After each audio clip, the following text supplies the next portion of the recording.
నమో జోగులాంబ లంబస్తినిం వికృతాక్షం ఘోరరూపా మహాబలాం ప్రేతాసన సమారూఢాం జోగులాంబం నమామ్యహం అంటూ ఒకసారి అలంపూర్ క్షేత్రము యొక్క పరిసరాలను చూడండి. ప్రస్తుతం మనం అలంపూర్ యొక్క కోట బురుజు పైకి వచ్చాము. అలంపూర్ యొక్క క్షేత్రం యొక్క భౌగోళిక స్వరూపం అక్కడ మీ ఎదురుగా కనిపిస్తున్నటువంటిది అమ్మ జోగులాంబ గర్భాలయ శిఖరము. ముందు మనకి రాజగోపురం కనిపిస్తూ ఉంది.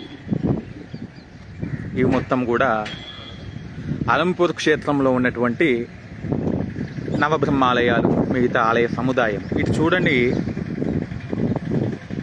తెలంగాణ రాష్ట్రములో ఉన్నది ఏకైక శక్తిపీఠము జోగులాంబ క్షేత్రము.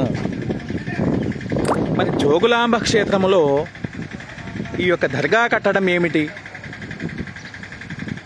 సనాతన హిందూ బంధువులందరూ కూడా ఆలోచించాలి. దుర్గా సన్నిధిలో దర్గా ఎందుకు మనకి? అమ్మవారి ఆలయాలేమో ఇటు చూడండి, ఈ ఆలయానికి వచ్చేసి గోపురమే లేదు. ఇక్కడ చూస్తే దీనికేమో ప్రత్యేక ముఖద్వారము. అసలు ఏం జరుగుతుంది అలంపూర్ క్షేత్రంలో అని ప్రశ్నిస్తూ ఉన్నాము. ఇది అలంపూర్ యొక్క అస్తవ్యస్తమైనటువంటి పరిస్థితి. ఆలయం అభివృద్ధి నోచుకోవట్లేదు, కానీ క్షేత్రంలో ఉన్నటువంటి ఈ యొక్క దర్గా ఏదైతే ఉందో దినదినము కూడా అభివృద్ధి చెందుతూ ఉంది. ఇక్కడైనా సనాతన హిందూ బంధువులందరూ స్పందించకపోతే క్షేత్రం యొక్క ఉనికి కోల్పోవటం జరుగుతూ ఉంది. మరి తెలంగాణ రాష్ట్రంలో కొలువైన ఏకైక శక్తిపీఠం అమ్మ జోగులాంబ క్షేత్రము.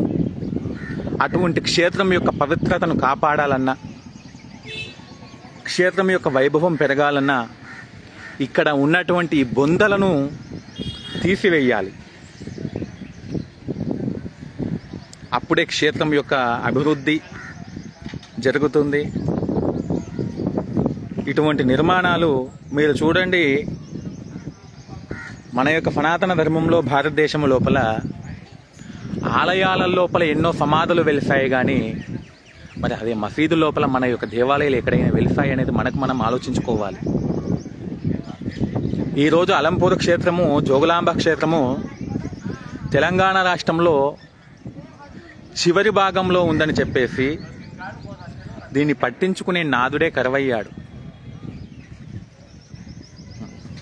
మరి మనమేమో నిద్రపోతూ ఉంటే పరమతస్థులు మాత్రము మేల్కొని వారి యొక్క సమాధులను, వారి యొక్క క్షేత్రాలను అభివృద్ధి చేసుకుంటూ వాళ్ళ పని వాళ్ళు చేస్తూ ఉన్నారు. కాబట్టి తక్షణమే సనాతన హిందూ బంధువులందరూ కూడా అలంపూర్ మీద దృష్టి పెడతారని, అలంపూర్ జోగులాంబ అమ్మవారి వైభవం కాపాడటం కోసం ఇటువంటి సమాధులను తొలగించే వరకు పోరాటం చేద్దామని మనవి చేస్తూ, ఓం నమో జోగులాంబ, నమో జోగులాంబాదేవ్యే నమో నమః.